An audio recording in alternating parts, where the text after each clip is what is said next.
Everyone, my name is सीमा और स्वागत है आप सभी का केमिस्ट्री कक्षा में। जैसा कि आप सभी जानते हैं, हमने जीआईसी मेंस के लिए एक सीरीज़ शुरू करी है। जीआईसी मेंस एग्ज़ाम के लिए एक सीरीज़ शुरू करी है, जिसमें मैं जो एक्सपेक्टेड क्वेश्चंस हैं, कुछ इंपॉर्टेंट क्वेश्चंस हैं फॉर जीआईसी मेंस, वो यहाँ पर डिस्कस करूँगी। साथ ही जो उसका एग्ज़ाम जो सॉल्यूशन है वो भी एक्सप्लेन करूँगी। तो ये ज़रूरी नहीं है कि आप सेम डिक्टो आंसर लिखें। ये सिर्फ इसलिए है कि आपको एक बेसिक आइडिया मिल जाएगा कि आपको अपना आंसर कैसे लिखना है। उसमें आप वैल्यूएबल चीज़ें ऐड ऑन कर सकते हो। कुछ स्टेप मिस हुए हैं तो उनको आप ऐड कर सकते हो, या अपने अकॉर्डिंग देख सकते हो कि जो क्वेश्चंस हैं वो आप किस तरह से और अच्छा बना सकते हो। ठीक है, आपको एक जनरल आइडिया मिल जाएगा। ओके, तो चलिए स्टार्ट करते हैं क्वेश्चन नंबर 4 से। तो क्वेश्चन नंबर 1, 2 एंड 3 मैं प्रीवियस वीडियो में डिस्कस कर चुकी हूँ। इस वीडियो में हम स्टार्ट करेंगे क्वेश्चन नंबर 4 से। तो इस क्वेश्चन में क्या पूछा है, water molecule has bent structure where is carbon dioxide molecule is linear. ठीक है, तो इस टाइप के जो क्वेश्चन है ये काफ़ी इंपॉर्टेंट है, पूछे जाते हैं। अगर आप यूपी पीसीएस के मेंस के एग्ज़ाम का अगर पेपर उठा के देखोगे तो उसमें इस टाइप के क्वेश्चंस काफ़ी पूछे गए हैं। ठीक है, मॉलिक्यूल्स चेंज कर दिए जाएंगे, जैसे यहाँ पर वाटर मॉलिक्यूल्स और कार्बन डाइऑक्साइड का पूछा है। इसी के साथ आपके साथ इसके साथ अमोनिया का दिया जा सकता है। देन इसके बाद मीथेन का दिया जा सकता है। अगर आप एक और वीडियो देखोगे जिसमें मैंने सिर्फ क्वेश्चंस ही आपको दिए हैं, तो यूपी पीसीएस में एक क्वेश्चंस पूछा है। यूपी पीसीएस में एक क्वेश्चंस पूछा था जिसमें आपको water molecule, ammonia and methane, इसके जो स्ट्रक्चर्स थे ये आपको बताने थे। साथ ही लॉन पेयर कितने हैं उसके अकॉर्डिंग इनकी शेप में या जियोमेट्री में क्या डिफरेंस होता है या सेम होती है, वो सब इसमें बताना था। ठीक है, तो चलिए ये वाले क्वेश्चन को स्टार्ट करते हैं, इसका सॉल्यूशन देख लेते हैं। तो इसमें आपको क्या करना है कि सॉल्यूशन जब स्टार्ट करोगे तो आप लिखोगे कि in H2O oxygen atom is sp3 hybridize. ठीक है, with 2 lone pair of electrons. ठीक है, तो आपको पता है वाटर मॉलिक्यूल में जो ऑक्सीजन होता है वो क्या होता है, वो देखिए इस तरह से आप बनाओगे वाटर मॉलिक्यूल्स। ये है वाटर मॉलिक्यूल्स, तो इसमें क्या होता है, 2 लॉन पेयर ऑफ इलेक्ट्रॉन होते हैं। ठीक है, और ये क्या होता है, sp3 हाइब्रिडाइज होता है। ठीक है, sp3 हाइब्रिडाइज होता है। जो the 4sp3 hybridize orbital acquire tetrahedral geometry with 2 corner occupy by hydrogen atom while other two the lone pair. देखिए इसमें क्या कह रहे हैं कि जो हमारा वाटर मॉलिक्यूल होता है, देखिए वो इस तरह से होता है, ये हो गया। ठीक है, यहाँ पर क्या है, 2 लॉन पेयर ऑफ इलेक्ट्रॉन्स है। तो इसमें क्या होता है कि जो इसकी जियोमेट्री होती है, अगर हम जियोमेट्री की बात करें तो इसकी जियोमेट्री टेट्राहेड्रल होती है। ठीक है, टेट्राहेड्रल जियोमेट्री होती है, जिसमें जो sp3 हाइब्रिडाइज जो 4 इसके ऑर्बिटल होते हैं उसमें 2 तो किससे ऑक्यूपाई होते हैं, लॉन पेयर ऑफ इलेक्ट्रॉन से, और 2 किससे होते हैं, बॉन्ड पेयर ऑफ इलेक्ट्रॉन, यानी कि ऑक्सीजन और हाइड्रोजन का जो ये बॉन्ड है इससे ऑक्यूपाई होते हैं, और 2 किससे होते हैं, लॉन पेयर ऑफ इलेक्ट्रॉन। यही ऊपर बताया गया है। ठीक है, तो यहाँ पर देख लीजिए O2 मॉलिक्यूल जो है जेड इक्वल्स टू, यहाँ पे क्या लिखा हुआ है, जेड इक्वल टू कितना है, 8 है, यानी कि इसका जो एटॉमिक नंबर है ऑक्सीजन का कितना होता है, 8 होता है। इसके हमने वैलेंस शेल बता दिए हैं कि 1s2 2s2 2p4, यानी कि 2s2 और 2p4, यानी कि टोटल 6 वैलेंस इलेक्ट्रॉन है।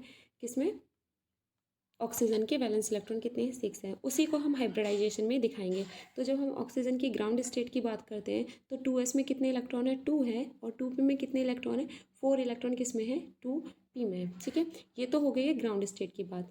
अगर हम बात करें हाइब्रिडाइजेशन की, तो आपको पता है कि जब किसी भी मॉलिक्यूल्स में हाइब्रिडाइजेशन होता है तो जो उसके ऑर्बिटल होते हैं, यानी कि अगर यहाँ पर आप देखोगे तो इन दोनों का जो एनर्जी का ऑर्बिटल का जो लेवल है वो एनर्जी लेवल डिफरेंट है, यानी कि ये 2s का ऑर्बिटल है एक, और एक कित का है, 2p का ऑर्बिटल है।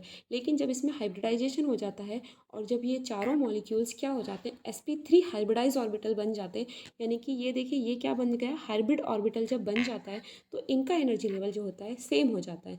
दैट्स वाई हमने ये चारों ऑर्बिटल को इस तरह से लिखा है। इसमें कोई s या कोई p एक ऑर्बिटल नहीं है, चारों ऑर्बिटल क्या है, sp3 हाइब्रिडाइज ऑर्बिटल हैं। ठीक है, ओके। तो यहाँ पर अभी जैसे कि प्रीवियस ऊपर अभी डिस्कस किया था कि इसके जो दो ऑर्बिटल होते हैं वो लॉन पेयर ऑफ इलेक्ट्रॉन से ऑक्यूपाई होते हैं। तो ये जो दो ऑर्बिटल है ये लॉन पेयर इलेक्ट्रॉन होते हैं, और ये जो दो हैं ये ऑक्यूपाई बाय हाइड्रोजन एटम। तो हाइड्रोजन के साथ क्या कहते हैं, बॉन्ड पेयर बनाते हैं। जैसे ऑक्सीजन का एक इलेक्ट्रॉन, उसके साथ ही अगर हम बात करें उसका हाइड्रोजन का एक इलेक्ट्रॉन मिलके क्या बना देते हैं, ये इस तरह से बॉन्डिंग वाला इलेक्ट्रॉन बन जाते हैं। ये दो इस तरह से हो जाते हैं, ठीक है। तो यहाँ पर एलपी मतलब क्या हो रहा है आपका, एलपी मतलब लॉन पेयर ऑफ इलेक्ट्रॉन, तो ये लॉन पेयर, और बीपी मतलब बॉन्ड पेयर इलेक्ट्रॉन। यहाँ पर दिखा दिए दो लॉन पेयर इलेक्ट्रॉन है और दो क्या है, दो लॉन पेयर हैं और दो क्या है, बॉन्ड पेयर ऑफ इलेक्ट्रॉन्स हैं, ठीक है। तो इस तरह से इसकी ये जियोमेट्री बन गई है, ये शेप इसकी ज्योमेट्रिस की sp3 हाइब्रिडाइज होने की वजह से क्या होती है, टेट्राहेड्रल होती है। और लॉन पेयर ऑफ इलेक्ट्रॉन की वजह से जो इसका बॉन्ड एंगल होता है, कि जैसे कि आप जानते हो यहाँ पर देखो लिखा हुआ है, the bond angle is reduce to 404 यानी 104.5 डिग्री फ्रॉम 109 टू 0.5 डिग्री। अच्छा, देखिए इसमें क्या कह रहे हैं, इसमें कह रहे हैं कि जो इसका बॉन्ड एंगल है, आपको पता है ना sp3 जो हाइब्रिडाइज मॉलिक्यूल होता है उसका बॉन्ड एंगल कितना होता है, 109.5 डिग्री होता है, ठीक है। लेकिन ये जो रिड्यूस हो गया है 109 से कहाँ पर पहुँच गया है, 104.5 डिग्री पे पहुँच गया है। तो ये क्यों हुआ है, ये हुआ है due to greater repulsion forces, ठीक है। रिपल्शन फोर्स किसके बीच में है, lone pair and the molecule, ठीक है।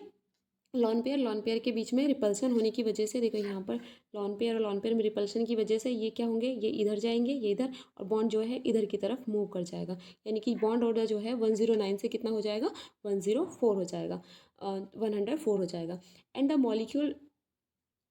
द मॉलिक्यूल दस एक्वायर वी शेप और वेंट शेप या एंगुलर स्ट्रक्चर। तो इस वजह से क्या होता है, लॉन पेयर रिपल्शन हो, देखिए आप यहाँ पर इसको अंडरलाइन भी कर लीजिएगा कि lone pair greater repulsion forces between lawn pair and the molecule is acquire V shape bent structure या एंगुलर स्ट्रक्चर, ठीक है। ये इसका रीज़न हो गया। अब बात करते हैं इन कार्बन डाइऑक्साइड। तो कार्बन डाइऑक्साइड में क्या हो रहा है, in carbon dioxide molecule carbon atom is sp hybridise. जो कार्बन एटम क्या है इसमें sp हाइब्रिडाइज है। Two sp hybridise orbital are oriented in opposite direction forming an angle of 180। तो sp हाइब्रिडाइज जो होता है उसका बॉन्ड एंगल कितना होता है, 180 होता है, 180 डिग्री होता है। तो देखिए यहाँ पर अगर हम कार्बन की बात करें तो कार्बन का एटॉमिक नंबर कितना है, 6 है। तो वैलेंस इलेक्ट्रॉन कितने होते हैं, 4 वैलेंस इलेक्ट्रॉन होते हैं किसमें, कार्बन में, ठीक है। ये वैलेंस शेल होगी 2s2 2p। तो यहाँ पर देखिए अभी क्या हो गया कि जब हम ग्राउंड स्टेट की बात कर रहे हैं तो ये जो ग्राउंड स्टेट है, तो ग्राउंड स्टेट में क्या हो रहा है कि 2s और 2p। तो s में कितने, 2 इलेक्ट्रॉन है, और यहाँ पर 2p में कितने हैं, 2 इलेक्ट्रॉन है। लेकिन इस तरह से एक वैकेंट जो ऑर्बिटल है p का खाली है, 3 p ऑर्बिटल में से 2 फिल है, हाफ फिल है, और एक बिल्कुल वैकेंट है। तो अच्छा देखिए फिर उसके बाद अगर हम, ये तो होगी ग्राउंड स्टेट, तो यहाँ पर बॉन्ड बनना पॉसिबल नहीं है। तो देखिए आपको पता है कि आप क्या कर बोलोगे कि 2 ऑक्सीजन, एक कार्बन है और उसके साथ 2 ऑक्सीजन जोड़ना है, तो एक इसके साथ जुड़ सकता है ऑक्सीजन, एक इसके साथ जुड़ सकता है। लेकिन आपको पता होगा कि जो कार्बन डाइऑक्साइड होती है उसमें एक सिग्मा बॉन्ड होता है एक ऑक्सीजन के साथ, और एक पाई बॉन्ड होता है। इसी तरह से यहाँ पर एक सिग्मा होता है, एक पाई होता है, यानी कि टोटल 2 पाई बॉन्ड होते हैं और 2 क्या होते हैं, सिग्मा बॉन्ड होते हैं। तो इसके लिए क्या चाहिए, 4 अनपेयर्ड इलेक्ट्रॉन चाहिए। तो यहाँ पर क्या हो जाएगा, एक्साइटेशन हो जाएगा। तो एक्साइटेशन होने के बाद जो एक्साइटेड स्टेट बनेगी कार्बन की वो ये बनेगी, और इसमें क्या होगा, ये एक इसके साथ जुड़ेगा और 3 इसके साथ जुड़ेंगे, यानी कि पहले क्या बनाएंगे, सिग्मा बॉन्ड बनाएंगे। तो पहले 2 सिग्मा बॉन्ड बनेंगे, उसके बाद 2 पाई बॉन्ड बनेंगे। और आपको पता है हाइब्रिडाइजेशन जब आप काउंट करते हो तो उसमें पाई इलेक्ट्रॉन, जो पाई बॉन्ड पेयर होता है वो आप कंसिडर नहीं करते हो, ओनली सिग्मा बॉन्ड आप कंसिडर करते हो, ठीक है। तो उसी के साथ जो ये बन जाएगा 2 सिग्मा से sp हाइब्रिडाइज बन जाएगा। और यहाँ पर जब ये हाइब्रिडाइजेशन हो जाएगा तो ये जो ऑर्बिटल्स हैं अलग अलग थे sp, ये अलग अलग ना रह के ये sp हाइब्रिडाइज ऑर्बिटल बन जाएंगे, और ये किस तरह से हो जाएंगे, इस तरह से, ठीक है। ये sp हाइब्रिडाइज क्या है, ऑर्बिटल है, फोर किसके लिए, कार्बन मोनोऑक्साइड के लिए, ठीक है। और इनकी एनर्जी लेवल क्या हो जाएगा, सेम हो जाएगा आफ्टर हाइब्रिडाइजेशन के लिए ये सेम एनर्जी में आ जाएंगे, ओके। जब इसका एक्साइटेशन होगा उसके बाद हाइब्रिडाइज ऑर्बिटल जब बनेंगे। तो देखिए इसको हम क्या करेंगे कि इसका जो बॉन्ड एंगल कितना हो गया, 180 हो गया है। sp हाइब्रिडाइजेशन है और नो लॉन पेयर, इसमें कोई लॉन पेयर नहीं है। जैसे कि आप यहाँ पर एक्साइटेड स्टेट में देख रहे हो कि यहाँ पर कोई लॉन पेयर ऑफ इलेक्ट्रॉन्स नहीं है, सभी बॉन्ड पेयर्स हैं 2 सिग्मा और 2 पाई बॉन्ड है। ठीक है, तो अब हम करेंगे यहाँ पर that's why H2 molecule has bend structure and whereas CO2 molecule is linear. तो CO2 मॉलिक्यूल क्यों लीनियर है ये हमने डिस्कस किया, और H2 मॉलिक्यूल बेंड क्यों है ये हम डिस्कस कर चुके हैं। तो ये क्वेश्चन था, ये हमने यहाँ पर डिस्कस कर लिया है। ठीक है, ये क्वेश्चन था, ये हमने यहाँ पर डिस्कस कर लिया, तो ये क्वेश्चन यहाँ पर फिनिश हो गया। नेक्स्ट क्वेश्चन की तरफ बढ़ते हैं। तो क्वेश्चन नंबर 5, तो यहाँ पर जो ये क्वेश्चन नंबर 5 है ये क्या कह रहा है, देखिए ये काफ़ी इंपॉर्टेंट क्वेश्चन है। ये जो क्वेश्चन है मैंने UPPCS 2002 में पूछा गया था पेपर 1 में, तो पेपर 1 में ये क्वेश्चन आया था, वहाँ से लिया है। तो देखिए काफ़ी इंपॉर्टेंट रहने वाला है। इस टाइप के जितने भी क्वेश्चन हैं ना सभी कर लीजिएगा। ठीक है, एक ही करा दिए, इससे रिलेटेड अगर कोई और क्वेश्चन होगा तो वो मैं डिस्कस नहीं करूँगी, सो डैट कि बार बार रिपीट ना होके आपको सिंपल एक जनरल बताना था कि किस तरह से आप इसको देख सकते हो, यानी किस तरह से इसको सॉल्व कर सकते हो। यानी कि ऐसा नहीं करना है कि कहीं अगर B2C2NO आया है और कहीं पर अगर O2 नेगेटिव और O2 पॉजिटिव के लिए अगर आ जाता है कि इनका बॉन्ड ऑर्डर निकालिए या बॉन्ड लेंथ निकालिए, तो वो आप अब निकाल सकते हो। ठीक है, इस टाइप के क्वेश्चन आप, इससे रिलेटेड जितने भी क्वेश्चन है वो आप एक एक बार अपनी कॉपी में नोटबुक में नोट कर लीजिएगा। ठीक है, चलिए इसको स्टार्ट करते हैं। तो इस क्वेश्चन में क्या बोला है, इस क्वेश्चन में बोला है on the basis of molecular orbital theory MOT के अकॉर्डिंग आपको बताना है क्या bond order in the following molecules, इनमें बॉन्ड ऑर्डर बताना है आपको। ठीक है, और मॉलिक्यूल्स कौन से दिए हुए हैं आपको, ये दिए हुए हैं B2C2NO और CO। ठीक है, तो देखिए इसको क्या करेंगे, according to molecular orbital theory the bond order of. ठीक है, अब आप इसके पार्टीशन कर दीजिए, सभी को दे दीजिए ए हमने क्या ले लिया B2। तो हमें पता है कि बोरॉन में जो होता है कितने इलेक्ट्रॉन्स होते हैं, 5 इलेक्ट्रॉन्स होते हैं। तो B2 के लिए कितने हो जाएंगे, 5 + 5 2 हो गए, कितने हो गए 5 + 5 = 10 हो गया। तो उसी तरह से अब निकालेंगे sigma 1s2 sigma star 1s2 sigma 2s2 sigma star 2s2। तो पाई देखिए यहाँ पर पाई बॉन्ड पहले बनेंगे, आपको पहले भी बताया है कि बोरॉन कार्बन नाइट्रोजन में आपको क्या करना है, पाई बॉन्ड्स पहले बनेंगे, पाई 2px and pi 2py, pi 2py ये पहले बनेंगे, इक्वल एनर्जी के होते हैं। जब ये फिल हो जाएंगे उसके बाद इनमें यानी कि इसमें इलेक्ट्रॉन 2 इसमें इलेक्ट्रॉन हो जाएंगे, उसके बाद हम जाएंगे सिग्मा 2pz। ठीक है, तब इसमें इलेक्ट्रॉन फिल होंगे। तो देखिए यहाँ पर क्या हो गया, पाई 2px1, देखिए सेम एनर्जी का है, आपको क्या ये गलती नहीं करनी है कि पाई 2px को आप क्या कर दो 2 इलेक्ट्रॉन दे दो। ठीक है, क्योंकि सेम एनर्जी पे है, सेम एनर्जी पे कैसे होंगे, यानी कि ये जो ऑर्बिटल है वो इस तरह से होंगे, तो एक एक इलेक्ट्रॉन जाएगा इसमें। ठीक है, तो उसके बाद ये क्या होगा, पाई 2px1 और पाई 2py1 यहाँ तक आ गया। तो कितने इलेक्ट्रॉन 10, तो देखिए गिन लीजिए 2 4 6 8 9 10। ठीक है, 10 इलेक्ट्रॉन हो गए। अब इसमें आपको क्या निकालना है, बॉन्ड ऑर्डर। तो बॉन्ड ऑर्डर सिंपली कैसे निकालते हैं, bond order equal to non bonded electron number of bonded electron minus number of anti bonding electron divided by 2। इसको इस तरह से भी लिख सकते हैं कि bond order equal to half, उसके बाद क्या कर दोगे NB माइनस NA। ओके, तो यहाँ पर जो नॉन बॉन्डेड इलेक्ट्रॉन है उसको आप किस तरह से लिख सकते हो, कि यहाँ पर जो ये दिया हुआ है इसको आप लिख सकते हो simply bond order equals to half number of bonded electron minus number of anti bonding electron. ठीक है, इस तरह से भी लिख सकते हो। तो देखिए यहाँ पर अभी क्या होगा कि number of bonded electron minus number of anti bonding divided by 2। तो नंबर ऑफ बॉन्डिंग इलेक्ट्रॉन्स कितने हैं, यहाँ पर नंबर ऑफ बॉन्डिंग इलेक्ट्रॉन है सिग्मा 1s2 2, यानी कि 2 4 5 6। तो 6 कितने हो गए, बॉन्डेड इलेक्ट्रॉन हो गए। उसके बाद अगर हम बात करें एंटी बॉन्डिंग की, तो 2 और 2 4, तो 4 6 - 4 डिवाइडेड बाय 2 इक्वल्स टू 2/2, और ये आ गया 1। तो इनका बॉन्ड ऑर्डर क्या हो गया, 1 हो गया। देखिए यहाँ पर लिखा हुआ है, इस तरह से लिख दीजिए, वेयर नॉन NB मतलब number of bonding electron, NA मतलब number of anti bonding electron. उसके बाद अगर हम बात करें सिग्मा और पाई जो हैं वो बॉन्डिंग में हम शो करेंगे इसमें, और जबकि सिग्मा स्टार और पाई स्टार को क्या, anti bonding. Okay, here bond order of B2 is 1, निकाल दिया। बॉन्ड ऑर्डर पूछा था तो बॉन्ड ऑर्डर हमने बता दिया, B2 का क्या हो गया, 1 हो गया। दैन उसके बाद करें B की, तो यहाँ पर क्या हुआ C2 यानी कि कार्बन के इलेक्ट्रॉन्स कितने होते हैं, एटॉमिक नंबर होता है 6, और 2 कार्बन के लिए 6 + 6 = कितने हो गए 12 इलेक्ट्रॉन यहाँ पर आपको फिल करने हैं। तो ऊपर वाले में आपने कितने किए थे, 10 इलेक्ट्रॉन्स फिल किए थे। अब यहाँ पर कितने करने हैं, 10 इलेक्ट्रॉन 12 इलेक्ट्रॉन फिल करने हैं। तो उसी तरह से लिखेंगे, देखिए 1s, ओके 1s2, देन उसके बाद सिग्मा स्टार 1s, ये 1 है सिग्मा स्टार। अच्छा इसको ऐसे कर लीजिएगा, ये जो है ये सिग्मा स्टार, ये स्टार है 1s2 है, ठीक है यहाँ पर। उसके बाद sigma 2s2 sigma star 2s square यानी कि 2। फिर यहाँ पर देखिए, यहाँ पर pi 2p x square equals to pi 2p y square. तो ये जो है ये कहता है ना कि जब हम देखते हैं कोई भी मॉलिक्यूल तो हम बोलते हैं, जैसे कि अभी पिछले क्वेश्चन में मैंने बात की, तो पहले क्या बनेगा, सिग्मा बनेगा, उसके बाद पाई ऑर्बिटल पाई बॉन्ड बनता है। लेकिन ये एक ऐसा केस है जहाँ पर CO2 में पूछा जाए तो उसमें क्या होता है, पहले जो दो बॉन्ड, ये जो दो बॉन्ड है इसके, ये दोनों ही क्या होते हैं, पाई होते हैं, ठीक है। ये दोनों बॉन्ड क्या है, पाई। यहाँ पर इसके हम मॉलिक्यूलर ऑर्बिटल थ्योरी के अकॉर्डिंग एक्सप्लेन कर सकते हैं। अगर ये भी पूछा जाए आपसे कि CO2 में जो है जो दो बॉन्ड होते हैं वो दोनों पाई होते हैं, इसको एक्सप्लेन कीजिए। तो अकॉर्डिंग टू MOT हम इसको एक्सप्लेन कर सकते हैं कि जो इसके जो दोनों बॉन्ड होते हैं वो क्या होते हैं, पाई होते हैं। सिग्मा इसमें नहीं बनाए अभी, ठीक है। उसके बाद अगर हम बात करें इसमें बॉन्ड ऑर्डर की, तो सिंपली देख लेते हैं कि बॉन्डिंग इलेक्ट्रॉन्स कितने हैं, 2 4 6 8, 8 हो गए हैं बॉन्डिंग इलेक्ट्रॉन। साथ में ये स्टार वाले कितने हैं, 4।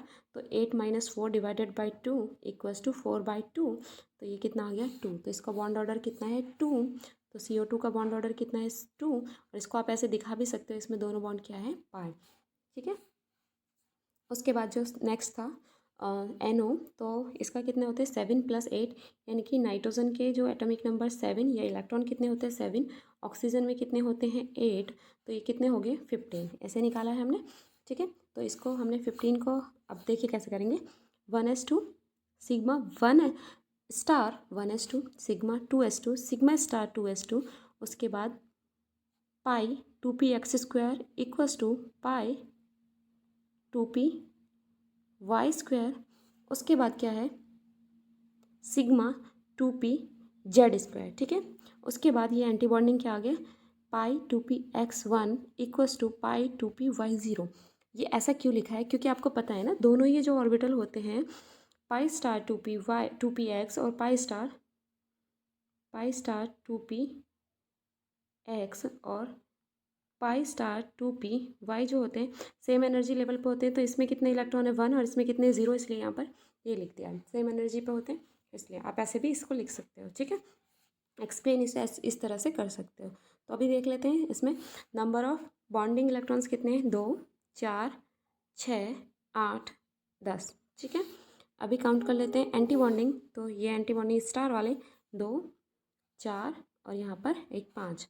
तो 10 - 5, तो 5/2 इक्वल्स टू 2.5। तो इसका बॉन्ड ऑर्डर कितना होता है, NO का, तो NO का बॉन्ड ऑर्डर होता है 2.5 होता है, ठीक है। अभी लास्ट है, ये काफ़ी इंपॉर्टेंट है, CO का, ठीक है। तो CO electronic configuration of CO 14 electrons इसमें होते हैं। देखिए कार्बन के कितने, 6, कार्बन के कितने 6, ऑक्सीजन के कितने हैं 8। तो टोटल कितने हो गए, 14। तो इस तरह से ही हमने फिर से फिल कर दिया है ये इलेक्ट्रॉन, ठीक है। तो यहाँ पर अभी कैसे करना है, सेम ऐसे इसी तरह से होगा। तो यहाँ पर क्या, पाई पहले आएगा, सिग्मा बाद में आएगा, ठीक है। वही बोरॉन नाइट्रोजन कार्बन, आपको देखना है कि पहले क्या आपको लिखना है, पाई लिखना है। उसके बाद आपको क्या करना है, इससे पहले वाले भी, ठीक है, इससे पहले वाले भी, beryllium, boron, carbon, nitrogen, lithium और हीलियम। वैसे तो उनमें ज़रूरत नहीं पड़ेगी, लेकिन आपको पता होना चाहिए। इन सब के लिए हम क्या लिखते हैं, यही लिखते हैं, पाई पहले बनता है सिग्मा से, और बाकी जो है आपका फ्लोरीन और ऑक्सीजन, इनके लिए आपको पहले आप सिग्मा लिखोगे, देन उसके बाद पाई, ठीक है। उसके बाद बॉन्ड ऑर्डर निकाल लीजिए, कैसे निकलेगा, सिंपल। तो यहाँ पर 2 4 6 8 10, तो 10 कितने हो गए इसके, सिंपल इसी ये वाला फॉर्मूला भी लगा लीजिए, लगा दिए यहाँ पर, या पहले जैसे हम कर रहे थे उस तरह से भी इसको कर सकते हैं। तो यहाँ पर कितना होगा, 10 माइनस कितने एंटी बॉन्डिंग है, 2, यहाँ पर है 2, ये 4, बस 4 डिवाइडेड बाई 2। तो इसको कैसे कर सकते हैं, कितना बचा, 6 डिवाइडेड बाई 2, तो कितना आ गया, 3। तो इसका बॉन्ड ऑर्डर कितना होता है, CO का बॉन्ड ऑर्डर 3 होता है, ठीक है। तो CO का बॉन्ड ऑर्डर क्या है, 3 है। ये काफ़ी इंपॉर्टेंट है, इसका जो है MOT में जो मॉलिक्यूलर ऑर्बिटल डायग्राम है वो बनाने के लिए भी आ सकता है, काफ़ी इंपॉर्टेंट है। जिस तरह से आपने ये शो किया है, तो इसी के एनर्जी लेवल में, बढ़ते हुए एनर्जी लेवल में आपको वो शो करना है, ठीक है। ये भी काफ़ी इंपॉर्टेंट है, तो ये वाला आप नोट कर लीजिए, ये इंपॉर्टेंट है, ये पूछा जा सकता है, ठीक है। तो अभी तक मैंने क्या किया है कि आपके जो 5 क्वेश्चंस हैं वो डिस्कस किए हैं। इसके बाद भी ये सीरीज़ कंटिन्यू जारी रहेगी। अगर आपका कोई सजेशन है या फिर आपका कोई डाउट है तो आप कमेंट बॉक्स में पूछ सकते हैं, अपना सजेशन दे सकते हैं। आंसर की क्वालिटी को किस तरह से इम्प्रूव करें सो डैट कि दूसरे स्टूडेंट को भी फ़ायदा हो, तो आप वो भी बता सकते हैं। Okay, so I hope it will help you. Thank you.